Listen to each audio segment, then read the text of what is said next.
మళ్ళీ మొదటి నుంచి రానా? ఏమంటివి మానవ జాతి నీచమా? ఎంత మాట! వైతరిని వరకు వెంటాడి వేధించి ముప్పు తిప్పలు పెట్టి మీ ధర్మసూత్రములను మంటగలిపి తన పతి ప్రాణములు దక్కించుకున్న నారీమణి సావిత్రిదే జాతి, మానవ జాతి.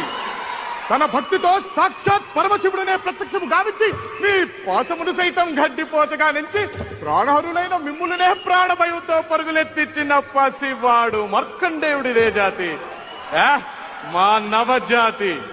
నీచమన్న మా జాతి మూలమున ఏనాడో ప్రతిష్ఠ మూట కట్టుకున్న మీరు నేడు జాతి అని మమ్ము అవహేళన చేయుటయా? ఎంత వివేకం, ఎంత జ్ఞానం, ఎంత కుసంస్కారము! నేటి నుంచి దేవుడు అదుకుడు నడు రథముడు అన్న కించ భావాన్ని కూకటి వేళ్లతో సైతం పెకలించి వేసదా?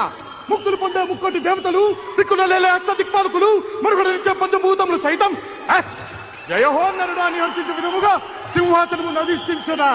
స్వర్ణ మణిమయ రత్న ఖచ్చితాలంకృతమైన ఈ సభా మందిరమున అకుంఠిత సేవాదక్ష పరివార సమూహ మధ్యమున కూతుల పరిరక్షణ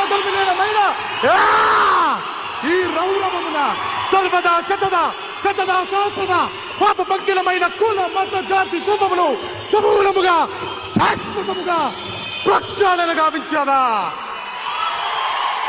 ఎనీ డౌట్స్?